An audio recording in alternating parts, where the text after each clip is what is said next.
ಆಕಾಶವಾಣಿ ಪ್ರದೇಶ ಸಮಾಚಾರ ಓದುತ್ತಿರುವವರು ಆರತಿ ದೇವಶಿಖಾಮಣಿ. ಮುಖ್ಯಾಂಶಗಳು. ರಾಜ್ಯಕ್ಕೆ ಬರ ಅಧ್ಯಯನ ತಂಡ ನಿಯೋಜಿಸುವಂತೆ ಪ್ರಧಾನಮಂತ್ರಿಯವರಿಗೆ ಮುಖ್ಯಮಂತ್ರಿ ಡಿಕೆ ಶಿವಕುಮಾರ್ ಮನವಿ. ರೈಲ್ವೆ ಇಲಾಖೆಯಲ್ಲಿ ಮಹತ್ವದ ಸುಧಾರಣೆ, ಭೂ ಸ್ವಾಧೀನಕ್ಕೆ ರೈಲ್ ಭೂಮಿ ಪೋರ್ಟಲ್ ಶೀಘ್ರದಲ್ಲೇ ಆರಂಭ. ರಾಜ್ಯಾದ್ಯಂತ ಪ್ರಗತಿ ಪಥದಲ್ಲಿ ಸಾಗುತ್ತಿರುವ ಸಮಗ್ರ ವಿಶೇಷ ಮತದಾರರ ಪಟ್ಟಿ ಪರಿಷ್ಕರಣೆ. ಇಂದು ವಿಶ್ವ ಯುವ ಕೌಶಲ ದಿನ. ಈಗ ವಾರ್ತೆಗಳ ವಿವರ.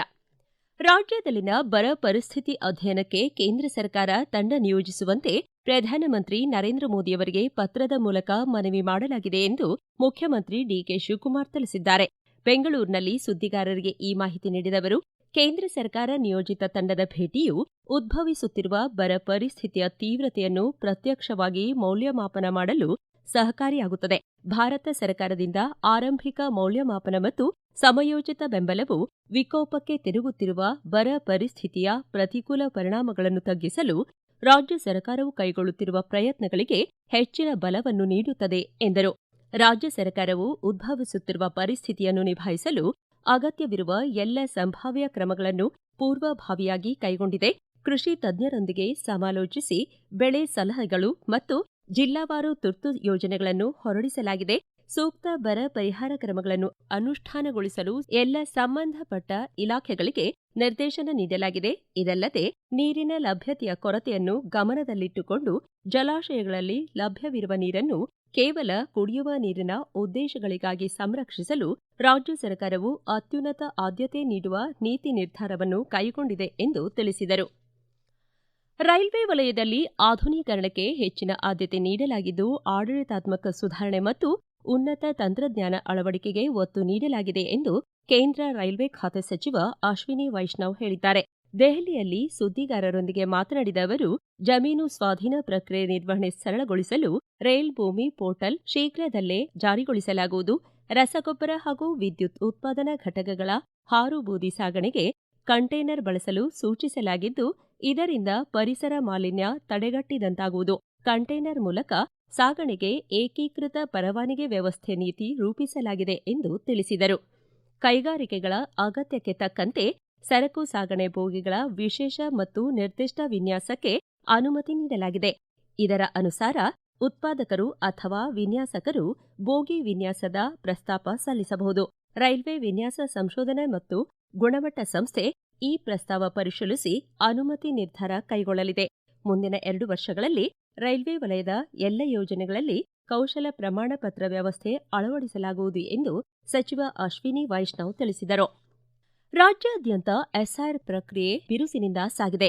ಸಮಗ್ರ ವಿಶೇಷ ಮತದಾರರ ಪಟ್ಟಿ ಪರಿಷ್ಕರಣೆ ಕಾರ್ಯದಲ್ಲಿ ಹಾಸನ ಜಿಲ್ಲೆ 98.33% ಪ್ರಗತಿ ಸಾಧಿಸಿದೆ ಎಂದು ಜಿಲ್ಲಾಧಿಕಾರಿ ಕೆಎಸ್ ಲತಾಕುಮಾರಿ ತಿಳಿಸಿದ್ದಾರೆ. ಜಿಲ್ಲೆಯ ಒಟ್ಟು 15,42,802 ಮತದಾರರ ಪೈಕಿ 15,17,024 ಜನರಿಗೆ ಈಗಾಗಲೇ ಗಣತಿ ನಮೂನೆ ವಿತರಿಸಲಾಗಿದೆ.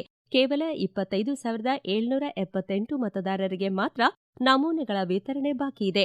ಇಲ್ಲಿಯವರೆಗೆ ಸಂಗ್ರಹಿಸಲಾದ ನಮೂನೆಗಳ ಪೈಕಿ 7,83,773 ಮತದಾರರ ವಿವರಗಳನ್ನು ಬಿಎಲ್ಒ ಆಪ್ನಲ್ಲಿ ದಾಖಲಿಸಲಾಗಿದೆ ಎಂದು ಪ್ರದೇಶ ಸಮಾಚಾರಕ್ಕಾಗಿ ಅವರು ಮಾಹಿತಿ ನೀಡಿದ್ದಾರೆ.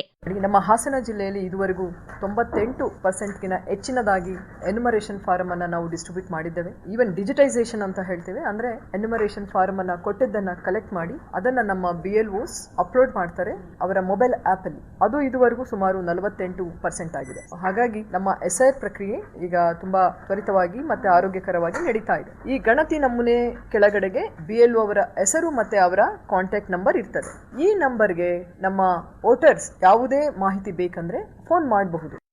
ಮತದಾರರ ಪಟ್ಟಿಯ ವಿಶೇಷ ತೀವ್ರ ಪರಿಷ್ಕರಣಾ ಕಾರ್ಯವು ಕೋಲಾರ ಜಿಲ್ಲೆಯಲ್ಲಿ ಭರದಿಂದ ಸಾಗಿದ್ದು, ಈವರೆಗೆ 99.99% ಮತದಾರರಿಗೆ ಅರ್ಜಿಗಳನ್ನು ಮನೆ ಮನೆಗೆ ವಿತರಿಸಲಾಗಿದೆ ಹಾಗೂ 35% ಡಿಜಿಟಲೀಕರಣ ಪ್ರಕ್ರಿಯೆ ಪೂರ್ಣಗೊಂಡಿದೆ ಎಂದು ಕೋಲಾರ ಜಿಲ್ಲಾಧಿಕಾರಿ ಡಾ ಎಂಆರ್ ರವಿ ತಿಳಿಸಿದ್ದಾರೆ. ಕೋಲಾರದಲ್ಲಿ ಸುದ್ದಿಗಾರರಿಗೆ ಈ ಮಾಹಿತಿ ನೀಡಿದ ಅವರು, ಜಿಲ್ಲೆಯ ಒಟ್ಟು 12,95,265 ಮತದಾರರ ಪೈಕಿ ಈಗಾಗಲೇ 12,94,948 ಅರ್ಜಿಗಳನ್ನು ವಿತರಿಸುವ ಮೂಲಕ ಶೂನ್ಯ ದೋಷದ ಗುರಿಯತ್ತ ಸಾಗುತ್ತಿದ್ದೇವೆ ಎಂದು ಹೇಳಿದರು.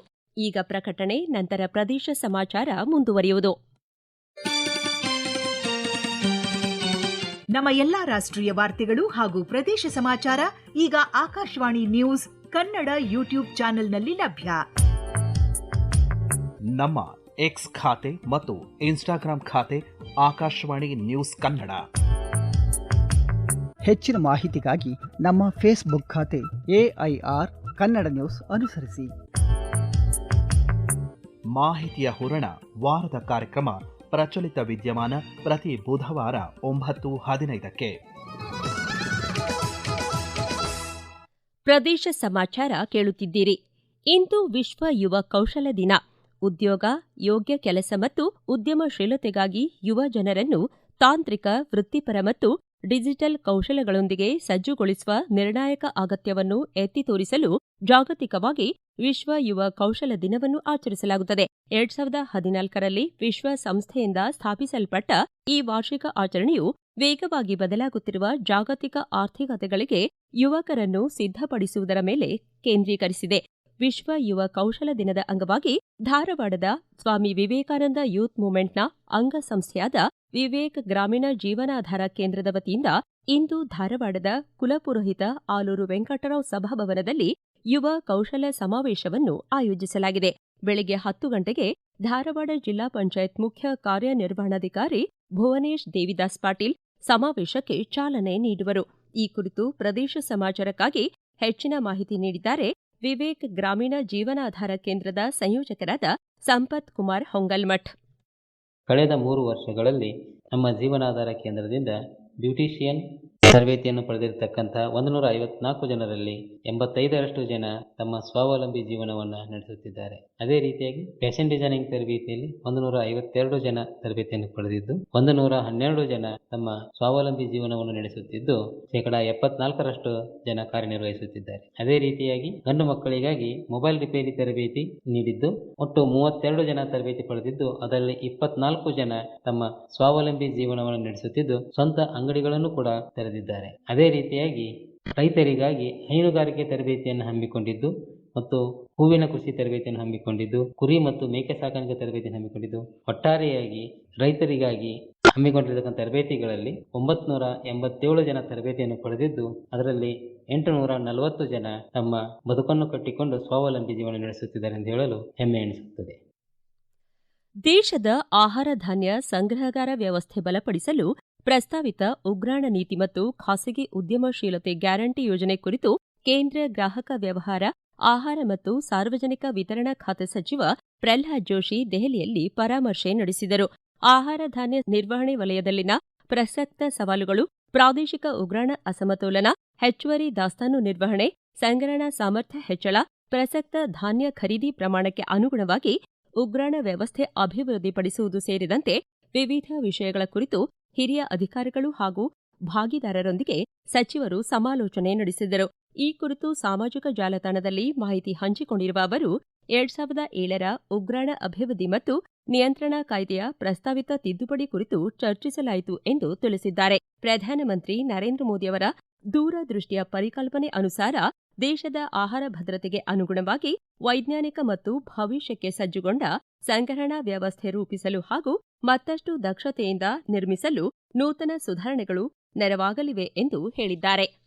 ಪ್ರಧಾನಮಂತ್ರಿ ಸೂರ್ಯಘರ್ ಯೋಜನೆಯಡಿ 2 ಮತ್ತು 3ನೇ ಸ್ತರದ ನಗರ ಮತ್ತು ಪಟ್ಟಣಗಳು ಸಹ ಛಾವಣಿ ಮೇಲಿನ ಸೌರಶಕ್ತಿ ಉತ್ಪಾದನೆಯಲ್ಲಿ ಹೆಚ್ಚಿನ ಕೊಡುಗೆ ನೀಡುತ್ತಿರುವುದು ಆಶಾದಾಯಕ ಎಂದು ಕೇಂದ್ರ ಹೊಸ ಮತ್ತು ನವೀಕರಿಸಬಹುದಾದ ಇಂಧನ ಖಾತೆ ಸಚಿವ ಪ್ರಹ್ಲಾದ್ ಜೋಶಿ ತಿಳಿಸಿದ್ದಾರೆ. ಈ ಕುರಿತು ಸಾಮಾಜಿಕ ಮಾಧ್ಯಮ ಖಾತೆಯಲ್ಲಿ ವಿವರ ನೀಡಿರುವ ಅವರು, ಛಾವಣಿ ಮೇಲಿನ ಸೌರಶಕ್ತಿ ಉತ್ಪಾದನೆಯಲ್ಲಿ ಹೆಚ್ಚು ವಸತಿ ಕಟ್ಟಡಗಳು ಸೌರಶಕ್ತಿ ಉತ್ಪಾದನೆಯಲ್ಲಿ ತೊಡಗಿರುವುದರಿಂದ ಸಾಂಪ್ರದಾಯಿಕ ವಿದ್ಯುತ್ ಶುಲ್ಕ ಉಳಿತಾಯವಾಗಿ ಜೊತೆಗೆ ಪರಿಸರ ರಕ್ಷಣೆಗೆ ಕೊಡುಗೆ ನೀಡಿದಂತಾಗಿದೆ.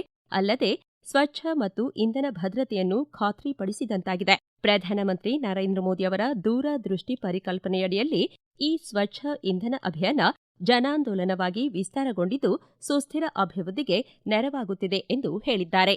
ಕೊನೆಯಲ್ಲಿ ಮತ್ತೊಮ್ಮೆ ಮುಖ್ಯಾಂಶಗಳು. ರಾಜ್ಯಕ್ಕೆ ಬರ ಅಧ್ಯಯನ ತಂಡ ನಿಯೋಜಿಸುವಂತೆ ಪ್ರಧಾನಮಂತ್ರಿಯವರಿಗೆ ಮುಖ್ಯಮಂತ್ರಿ ಡಿಕೆ ಶಿವಕುಮಾರ್ ಮನವಿ. ರೈಲ್ವೆ ಇಲಾಖೆಯಲ್ಲಿ ಮಹತ್ವದ ಸುಧಾರಣೆ, ಭೂಸ್ವಾಧೀನಕ್ಕೆ ರೈಲ್ ಭೂಮಿ ಪೋರ್ಟಲ್ ಶೀಘ್ರದಲ್ಲೇ ಆರಂಭ. ರಾಜ್ಯಾದ್ಯಂತ ಪ್ರಗತಿ ಪಥದಲ್ಲಿ ಸಾಗುತ್ತಿರುವ ಸಮಗ್ರ ವಿಶೇಷ ಮತದಾರರ ಪಟ್ಟಿ ಪರಿಷ್ಕರಣೆ. ಇಂದು ವಿಶ್ವ ಯುವ ಕೌಶಲ್ಯ ದಿನ. ಇಲ್ಲಿಗೆ ಪ್ರದೇಶ ಸಮಾಚಾರ ಮುಕ್ತಾಯವಾಯಿತು. ನಮ್ಮ ಮುಂದಿನ ರಾಷ್ಟ್ರೀಯ ವಾರ್ತಾ ಪ್ರಸಾರ 7:35 ನಿಮಿಷಕ್ಕೆ.